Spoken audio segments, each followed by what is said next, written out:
Okay. All right. Well, I'm excited. In my left hand, yes. Delivered Me From Nowhere, The Making of Bruce Springsteen's Nebraska by Warren Zanes, who joins me. I have, in the past, Warren, you should know, several times in my podcast, praised the Tom Petty book, which is one of my favorite rock it's perfect because it's like, it's serious, but also gossipy. It's a perfect rock biography. I enjoyed that very much. I want to talk about that a little bit at the end, but I want to, of course, talk about this book. I'm a massive Springsteen fan. I reached out to you right when the book was announced, and then to set you up here. The book is fantastic, and I know this is a cliche question to start, but I guess I'll start there. Why, other than all the good times and laughs we've all had over the years listening to Nebraska and all the fun it's brought, families as they've sat together listening to My Father's House and in Nebraska, other than having a good time for a couple of years digging in with Nebraska, why this album when there's so many to choose with Bruce?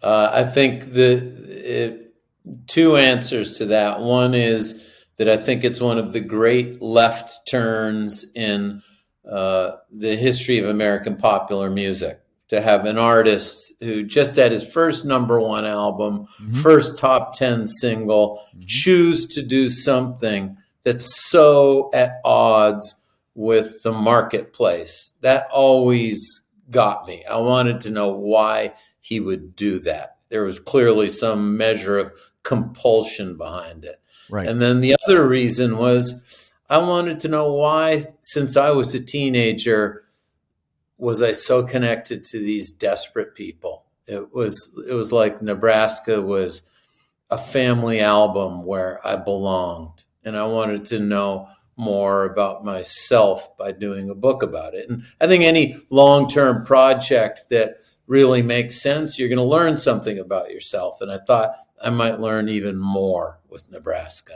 It's weird for me. So I'm 48 now. So I became a Springsteen fan when Born in the USA came out. I was 9 years old, 10 years old. So for me, I always say this, like Bruce Springsteen when I was 9, 10 years old was like, at that point, the Thompson Twins or Culture Club. It was some new guy with a single, Dancing in the Dark. I was like, oh, this guy seems kind of cool. He's dancing around.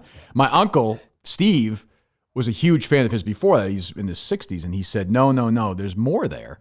And I dug in, and now I've been with him for 40 years. So I found Nebraska. Basically, I found Nebraska when I was in high school, and having issues as a lot of kids do with their dads, and it kind of clicked. But you're right, and I guess you can't tell the story of Born in the USA without telling the story of Nebraska. They really are married. I mean, you write about this in the book. There's an incredible, first of all, the whole book is fantastic. There's an incredible 2-page part of the book where Springsteen sends Landau his thoughts on all these songs. And it's to me like finding the holy grail of, because with Bruce, as you know, there's not a lot of this stuff. His own book, his own memoir, he doesn't spend a lot of time on music, oddly, like the writing Nebraska, writing Tunnel of Love, writing Human Touch, writing anything.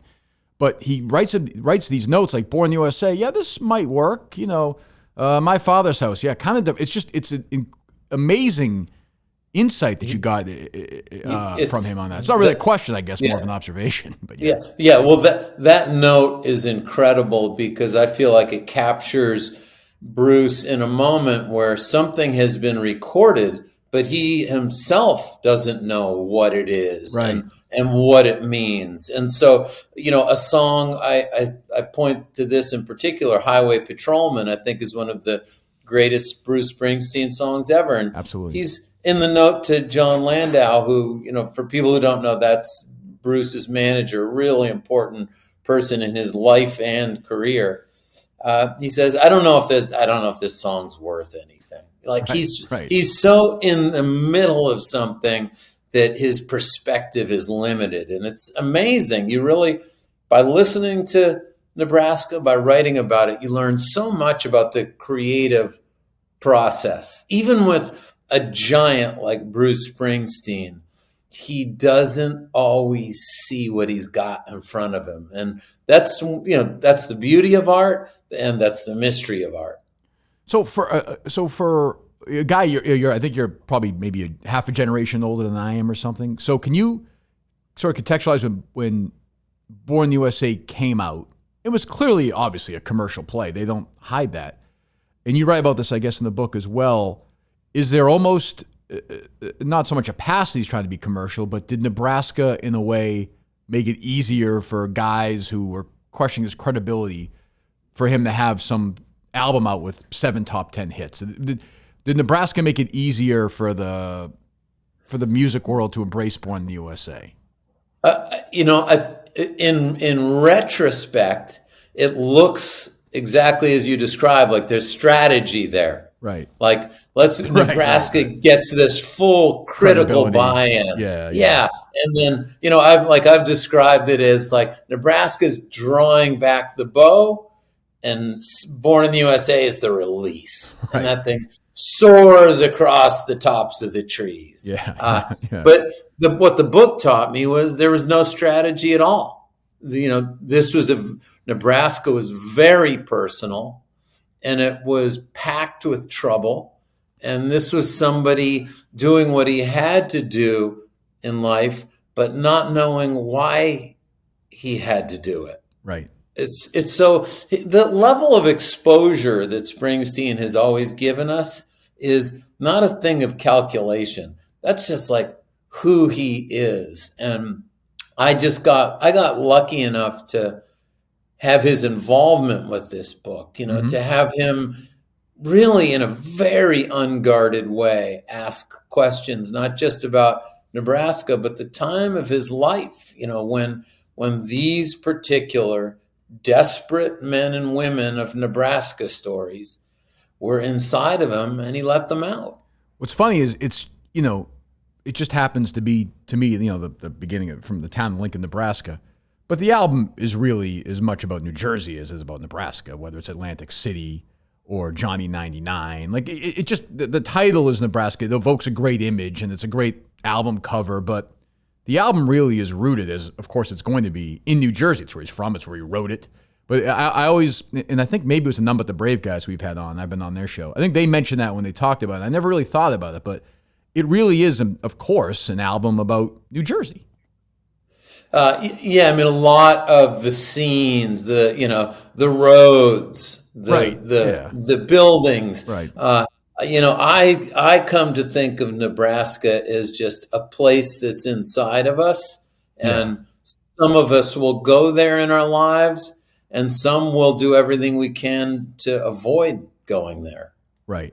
So you had interaction. I should actually ask you for this now, because you and I both are friends with Bruce. You have his number. I lost it when I switched phones. So if you could text me over his phone number right now, that would be super helpful. For my producer, it'd be super helpful. So that involvement, so you talk about it. So it takes sort of a few years, the pandemic gets involved, but then he sort of jumps in, and you get to spend some time with him, which must have been, you had known him before. You talked about that, obviously, with your band. You would play with him, right, the Born in the USA. So that must have been, you could have written the book without this involvement, but this then adds a different layer to it. I couldn't write this book. No, you don't think so? I don't think so, because there are things that only Bruce could have provided. Yeah. Like to make the links between making Nebraska and the kind of emotional impasse he comes to, and then getting to Born in the USA, I could only speculate. So to have the man in a seat across from me and to ask him, he gave me the spine that I needed. And he's a really special interview because of the level of vulnerability.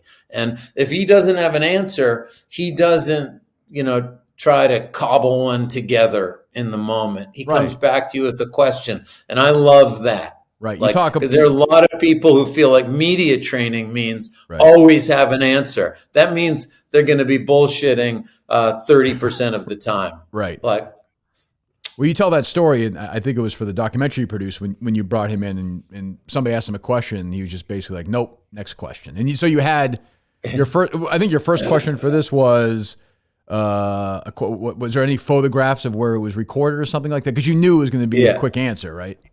Yeah. Yeah, It was just a strategy to get right, this thing right, started. But he's a beautiful interview, and yeah, he's really he's one of these guys. Like if he's going to show up, he's going to show up 100%, and there's no like, oh, I got Bruce on a 50% day.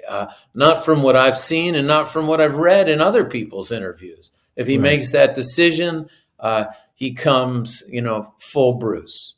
There's a mythology attached to it over the years, Nebraska. It's always been sort of mysterious, especially for hardcore Springsteen fans. We didn't really ever know we knew where it was recorded, but not really. We didn't know why it happened. We think maybe there's an Electric Nebraska they recorded with the band. There's all these things. And one of the things most attached to it was, like you said, Came Off the River, #1 album for 6 weeks, Hungry Heart, top 10, all this stuff. He's already the biggest rock star on the planet, really, when 82 comes around. He's kind of saved rock and roll. And the thing I believed for years was that Columbia was like, what the fuck is this? Like, what are you doing? There's a quote from Walter Yetnikoff. Yeah, it says, there's an album you made in your garage. We'll do the best we can. I was kind of surprised that when you wrote about that wasn't really the case. They were far more supportive than history had noted to this point. Well, I think if you could get the thoughts in the heads of Walter Yetnikoff, it would be different from what they publicly said. Yeah. But if by the time he's delivering a sixth album, he's Bruce Springsteen, as you say. The river, it delivered him into a place where a record company is not going to say no to whatever he brings. Right. But there's no record company at the level of CBS that's going to be happy to see Nebraska come in the door. Right. It's just, what do you do with that in the marketplace? Your hands are tied.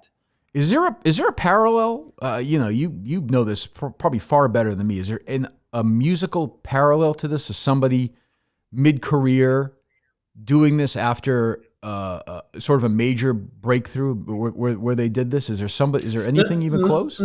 In my view, no, not. I mean, you could look at 1982 and find plenty of releases that have rough edges.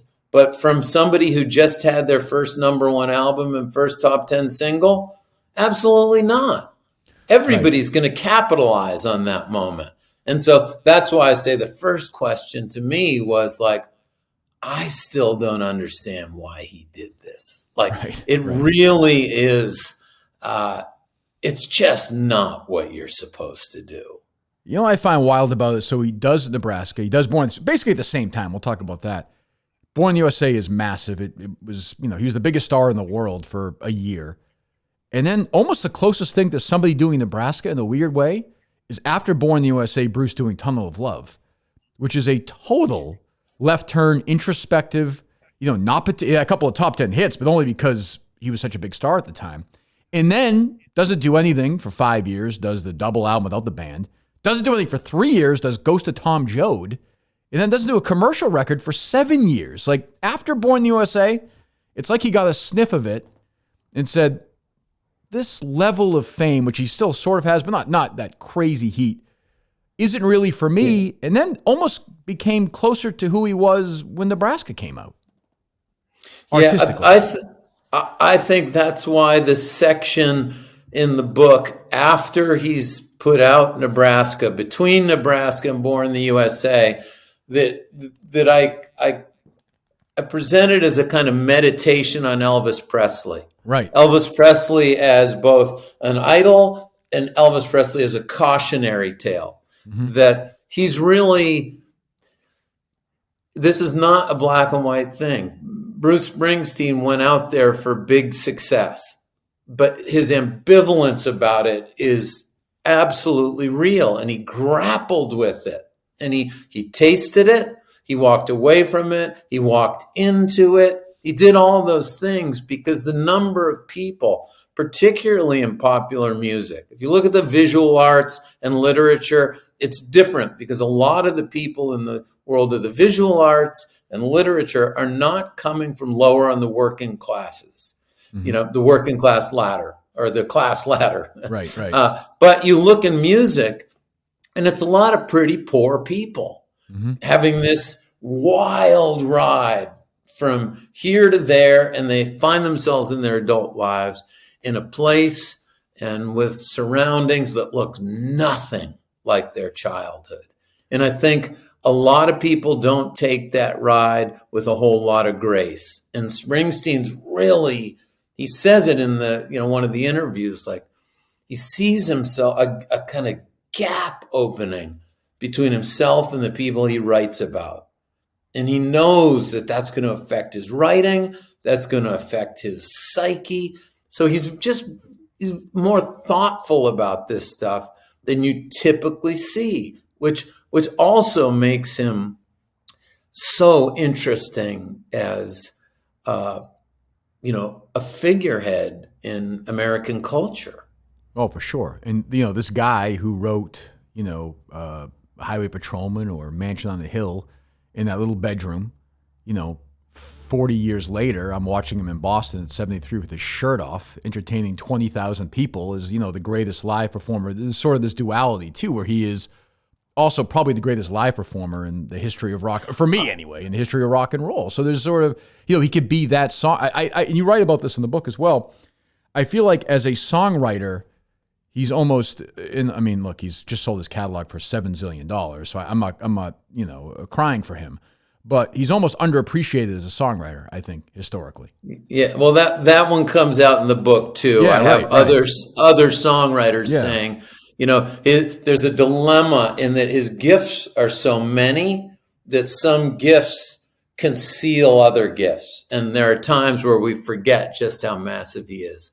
But I want to tell you, like, I think the care and the caution and the 2 steps forward, 2 steps back kind of approach to fame and big success, I think he's out there now, like really enjoying what he's built. Yeah. And I'll tell you, I haven't shared this with anybody, but I'll share it because it was magical for me. And I think it's okay if I do, but I was in the kitchen yesterday here at my house with my 18-year-old son, and I got a text from Bruce, and he's in Paris, and he said, "I just wanted you to know that Bob Seger reached out and to tell me how much he liked the book." And it's like I was a kid in New Hampshire growing up, listening to Night Moves, right, and listening to Darkness on the Edge of Town, and feeling like Race in the Streets was like I wanted to live there, and right. And so this is a pretty nice moment for me. I would say so. That's pretty great. But then so we were texting a little bit, and I was just saying, it's incredible to watch from across an ocean as these shows go down. I said, it's like you built some kind of cathedral that so many people want to walk into, and I'm one of them. But I hope you're really enjoying it every night. And he said, "I'm really enjoying it. Like, you gotta come see this. It's night after night." It's just, to me, I'm not going to claim to know this guy any better than I do. It's a work relationship, but I really felt like I was in contact with a guy who's worked really hard to build something, and he's at a moment in his life where he can really see it for what it is, which is a really beautiful construction that has done a lot for a lot of people, and he's one of them. No question. I was at the Boston show, and it was my 68th show for Springsteen. And he's older, but I would put it in terms of enjoying the show, one of the 10 best I've ever been to. And I like the fact, and with him, he's addressing sort of the mortality. And like he says in the show before he does Last Man Standing, he's lived more days than he has left, and that's okay. And to watch him kind of do this in his 70s, after not doing it for 7 years, I didn't know what I was going to see. And I left thinking, oh my God, like this is still I'm 48 years old. I've been listening to this guy since I'm 9, and I can still go for 3 hours and watch Bruce Springsteen play at the Boston Garden, and it's a gift. Like, I mean, when I was younger, the idea of, I remember when Mixed Emotions came out, Steel Wheels for the Stones in '89, and there was a joke like, oh my God, these guys are, I think Jagger was probably like 42 at the time. The joke was like, look how old these guys are, because we had nothing to compare it to. And now it's like these guys can still. I saw Seeger a few years ago. He sounded great. Like this generation of these guys is like a gift that I don't. I'm sure the next generation will enjoy their musicians as well, but I feel like these guys, we have to cherish them. Seeger and Springsteen for me, and Petty, and especially with Petty gone now, like these guys are not going to be around forever. Well, I feel like maybe rock and roll finally learned a little something from country music, if unconsciously. Right. But, George Jones, Johnny Cash, Merle Haggard, these guys were allowed to get old. And, Willie Nelson, he's 90. Yeah. And they're viewed from this perspective of how you would look at a village elder. Like, they may give us their biggest contribution at the very end of their lives. Now, why shouldn't rock and roll be, why shouldn't it be different from that? And it should, I feel like I felt this about Petty, like when he died, it was heartbreaking on many levels. One of them was the artistic level, where I thought, man, he might have been about to make his best record. Right. Like he was that kind of artist. And I feel the same way about Bruce. So it's very powerful seeing these guys getting older and still being in touch with us. Obviously Dylan, right. Dylan, I feel like started to show people like, it can be as alive as ever. And it might have some kernels of wisdom that aren't possible in your 20s, 30s, 40s, 50s. Right. If Springsteen's grandparents had treated him normally and his dad was a really nice guy, you would have not written a book about Nebraska, and Bruce Springsteen would probably be like a nice, thoughtful insurance agent who is, 73 years old. It's like, in a weird way, thank God he had a fucked up childhood, because out of that emerges the artist. Yeah. Well, now you're into the nature versus nurture question, right? Which I don't. Yeah. And I'm sure there's a spectrum of it, but how it do you buy that premise or no? I buy it more than I don't buy it. Yeah. So on that spectrum, I feel like nurture is really big. Mm-hmm. Like the things that happen, particularly in early childhood, inform the adults we become. I do believe that. And one of the things that's so powerful about Bruce's story for me is that he recognized this, at that point in his life, and he did something about it. And he then spoke publicly about it. And we don't have enough of that. And there is right now, I feel like there's an underreported mental health crisis.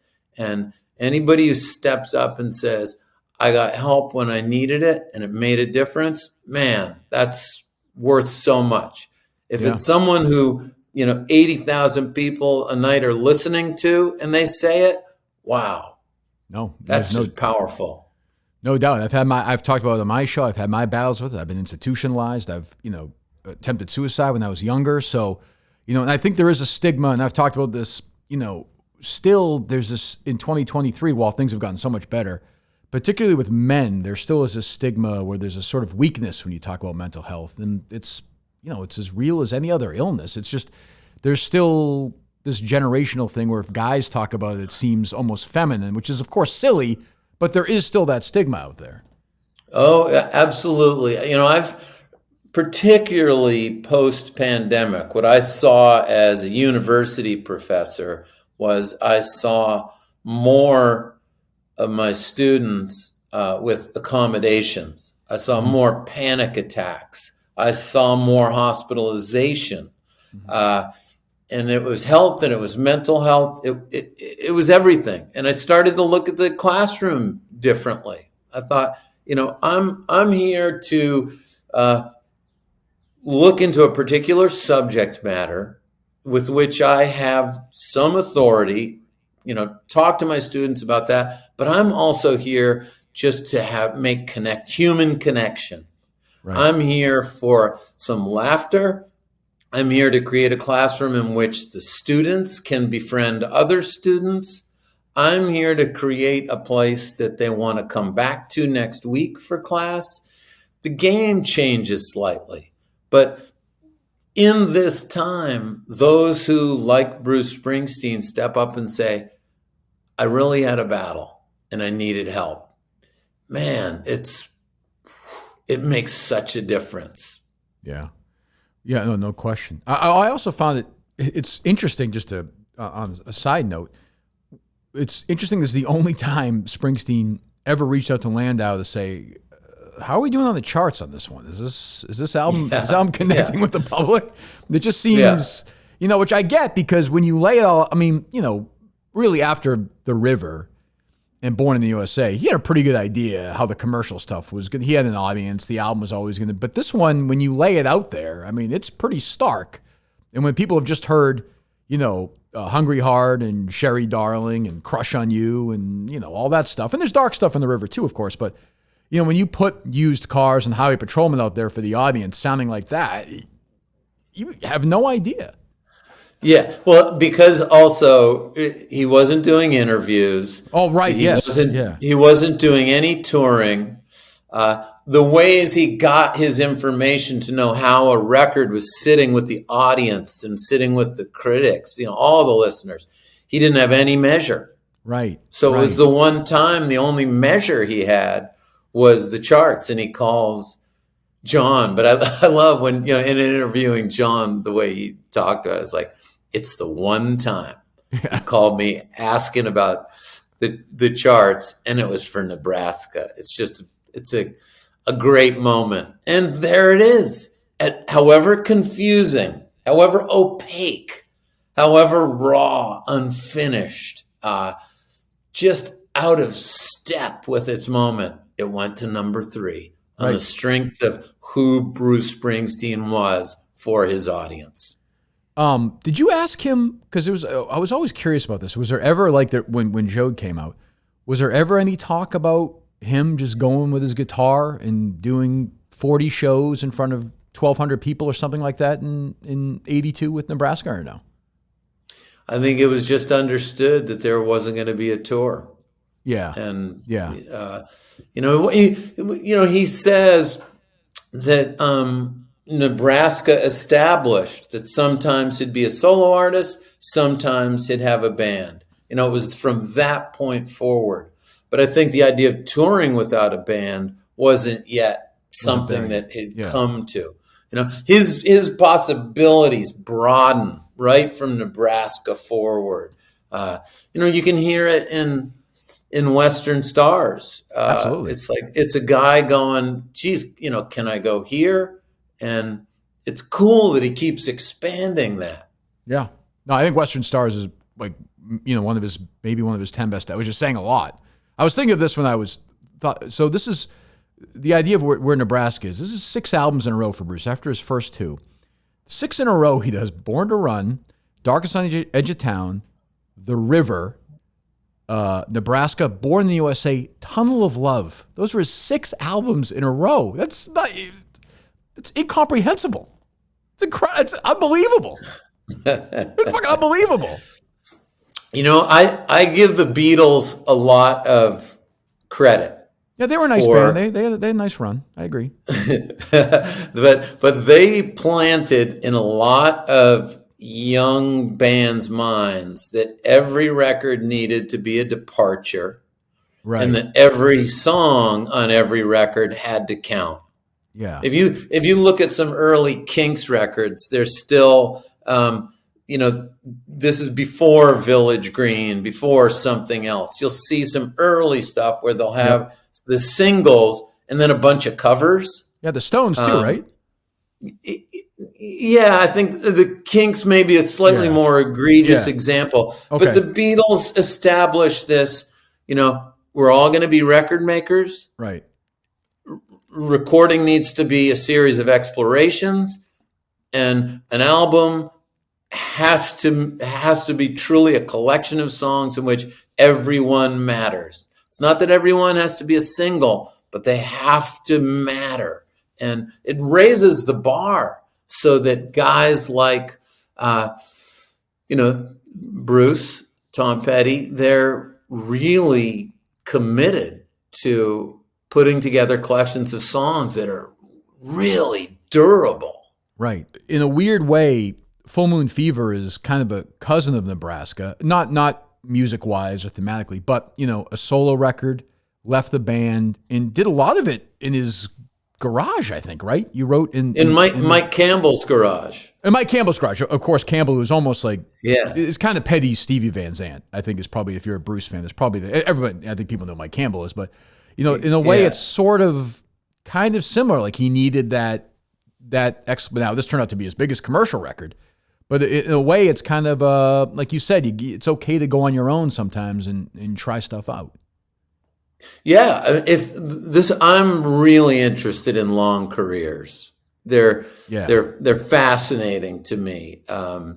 Another person that I've been not writing his books, but helping him with his books is Garth Brooks. A very different world, but a long career, and different questions arise with long careers. Typically people think of sequencing as something on one album. Like, how do I get from the first song to the last song? Right. With the artists who manage to come into long careers, they're thinking about a sequence of albums.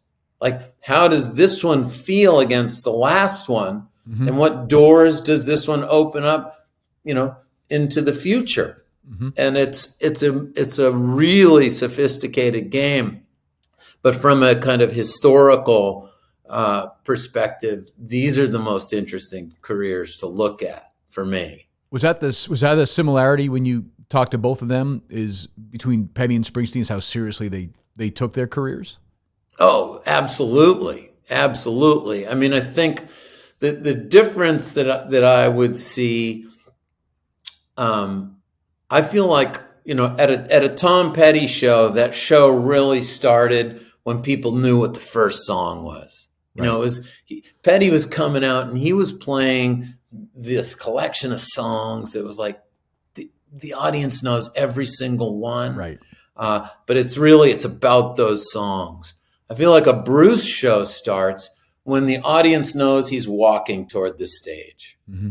It's like, it's different in character.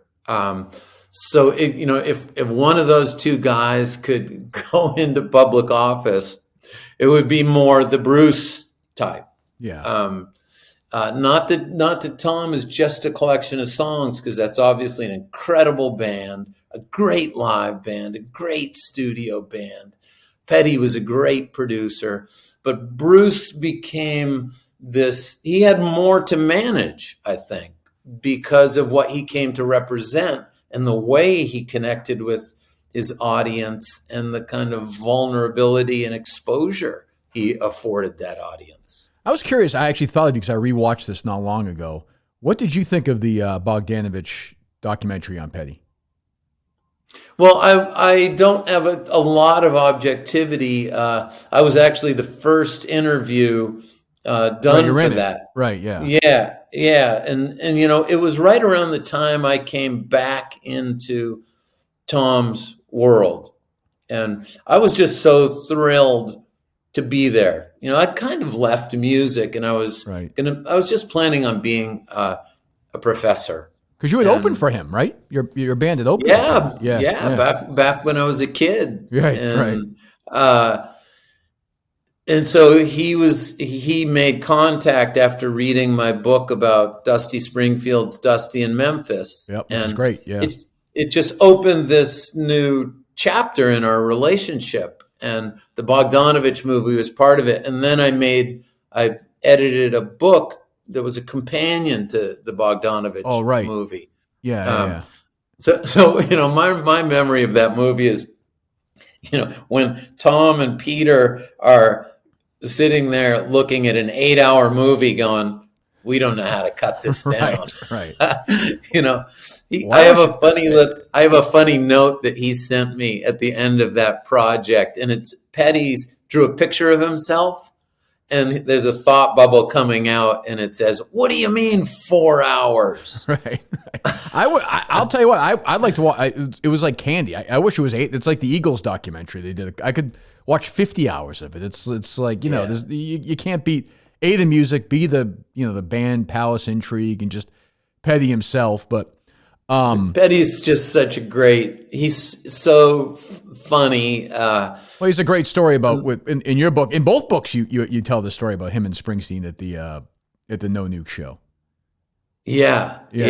Where, from different angles. Right. Yeah. So the story is that Springsteen's sort of a zenith, right? And what happens? Petty is going out on one of the nights. He's going out after.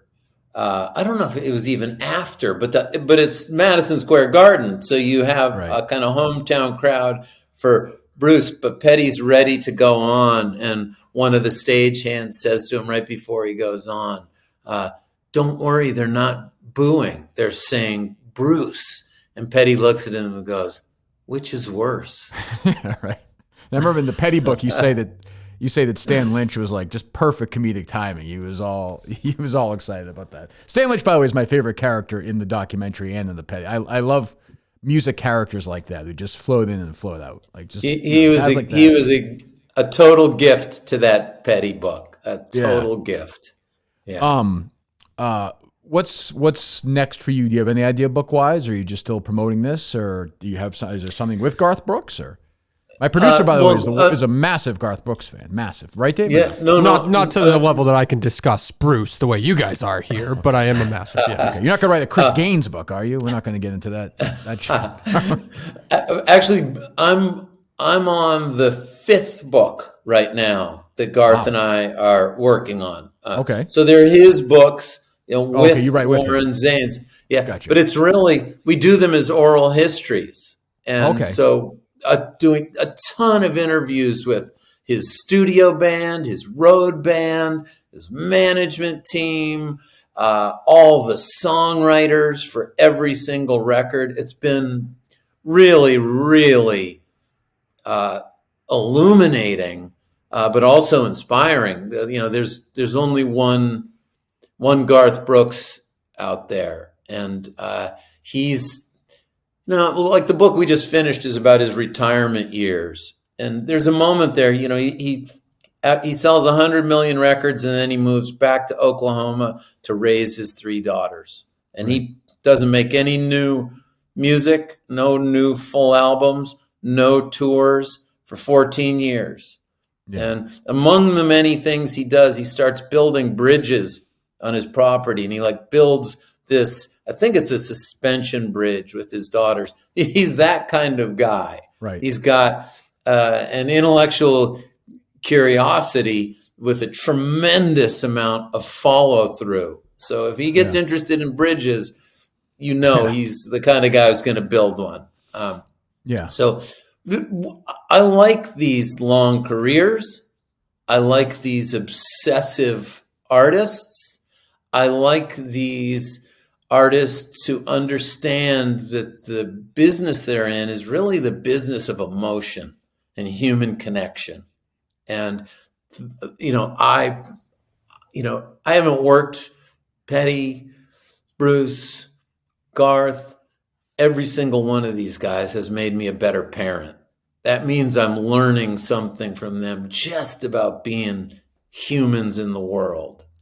That's one of those, you're in the right territory. Yeah. I'll segue maybe inelegantly, but, talk about parenting. I don't know if this album, I suppose maybe it is made, but without Frankie Teardrop by Suicide, I don't know if Nebraska is written or not. I mean, you can hear that that band, who Bruce, of course, with Dream Baby Dream, covered on 2 tours, Devils and Dust and the High Hopes tour. A really important part of the story of the book too. And you devote sort of a chapter to it. Yeah, which is excellent. Yeah. It's like, it's a must. And Bruce's word was that he located a kind of unforgivingness in Suicide's music. Right. And anyone listening, go listen to Frankie Teardrop. It's not a comfortable listen. For Bruce, he describes it so well, just saying like, Suicide told me that music could go to other places. Romance, loss, longing, music has stayed close to that in popular music for many, many years. And what Bruce was locating in Suicide was that it could go well beyond that. That music is this really durable form that people hunger for, that can keep pushing out to the kind of farthest reaches of the human experience and still be musical. And Suicide was the vessel that kind of carried that message to him. It's powerful stuff to me. How many times or how long did you get to talk to? How many interviews did you get with Springsteen? Or was it more sort of texting back and forth during the process, or was there dedicated sit-down sessions? There was a day that I got, and I went out and you described in the book, right? He meets you. Yeah. Right. Yeah. Yep. Yeah. He was going to sit there until I said, I think I got what I need. Right. It wasn't. I never saw him look at his watch. Yeah. which is a good thing for me as a writer doing an interview. Right. Incredibly generous, incredibly raw. I detail it in the book. When I wanted to know what acoustic guitar he used primarily on Nebraska, he went and got the thing. Right. When we were talking about his Aunt Virginia and the portrait in his grandparents' home, he said, "I've got that. Let me go get it."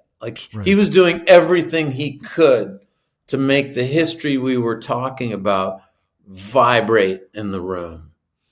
And in terms of the band, which you sort of talk about at the beginning, and obviously the band's not a huge part of Nebraska, but the recording Born in the USA, and you get into it in the river. Did you just talk to Stevie, or did you talk to any other guys in the band? It was John was key. Yeah. I had done an interview with Steven earlier and had that. But mostly it was Chuck Plotkin, who had so much to do with the mastering process. It was John, who was really the primary sounding board. It was Steven, and then over and above all, it was Bruce. And like I said earlier, without Bruce, no book. Right. Are you still a member? Are you still on the board for the Rock and Roll Hall of Fame or no? No. I worked out in Cleveland as the VP of Education and Programs it was about 4 years total. Okay. Because I think it's one of the great crimes in history. The Foreigner is not in the Rock and Roll Hall of Fame. I'll say it right now, Warren. I'll put it on the table. If you can reach out. The hardest part of that job was, as the inductions were coming, you'd see the phone would start to ring. Right. And it was somebody who was like, "Man, it's got to be Kiss. You got to get Kiss in there. It's got to be Neil Diamond." Right. And I just learned eventually to just say, "I agree 100%." Put them all in. Yeah. Because the museum, the beauty of that, it had nothing to do with the inductions at that time. Right. It was the Smithsonian of rock and roll, and rock and roll deserves 10 Smithsonians. Well, the book is fantastic. I tweet this out every year, the anniversary of my dad's death. I've listened to My Father's House probably more than any other song since he died, but it's weird. That specific song, it sounds strange. I'm almost still intimidated by it. It's so, I feel like I'm almost intruding on that song when he's singing. It's so it just feels so, I don't know. Like, I feel like I'm eavesdropping on something I shouldn't be. And I don't feel that way about any other song. Yeah. Well, look, between my two parents, it's either 8 or 9 marriages. My father, I was a C-section, which means that when I was born, I was on the calendar. They knew when I was coming. Right. That was in New Hampshire where I was born. He was in Texas and wasn't there. I probably met him consciously, 10 times. And, I brought my sons to meet him once. And we left our address with him, and we never heard from him. And then he died a couple of years later, Yeah. So do I connect with that song? I connect with that song. When I said Nebraska is like a family album for me, it was that, and however desperate the stories in Nebraska, that record made me feel less alone. And that's just one of the reasons it mattered. Yeah, I always say, if I could say anything to him, I would honestly say to him, he made me a better son to my dad, and he's made me a better father to my son. That's what I would say to him. So, that's to me his greatest gift from me. Is one of is to me the greatest artist in American history. But the book go ahead. No, go ahead. I was just saying it's very deep stuff. It's very deep stuff. Music burrows into us. The music that matters, it burrows in and it doesn't leave. And, giving my life to writing about it, teaching about it, I've gotten to a point where I'm like, I don't just feel lucky that I get to do that. I feel like I'm definitely doing the right thing. Absolutely. And it would have been wild. He mentions it in the book. It would have been insane in retrospect if he had ended Nebraska instead of Reason to Believe with an acoustic Born in the USA and then kicked off the album with the full band Born in the USA. That would have been a great, because that could have, and there were other songs like obviously Shut Out the Light could have been a great Nebraska song. But if he had gone Born in the USA back to Born in the USA as a bridge between those two, unbelievable. Yeah, no. 2020 hindsight, but I loved it when he said that. Yeah, that's great. And I don't know how I imagine you're looking forward to it too. It's going to be a great 2-book companion piece. You and Stephen Hyden's book on Born in the USA. I mean, that's going to be, probably 2 of my favorite writers writing 2 of my favorite albums. So I'll be curious to see how that comes out as well. I'm sure it'll be great. Yeah. I'm looking forward to it. Yeah. But the book is Deliver Me From Nowhere, Warren Zanes, who joined us. And I said, get his Dusty Springfield book, which I love too, and the Petty book, which is fantastic. And this is too. This is a 10 out of 10. I can't thank you enough, and hopefully we'll talk to you down the line. Yeah, thank you so much. It's great to be here with you. Thank you so much, Warren.